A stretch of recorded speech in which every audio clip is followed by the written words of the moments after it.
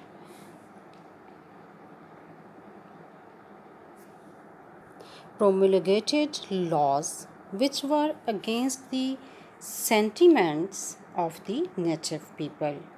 Besides, the British members of Legislative Council were not aware of the problems of natives.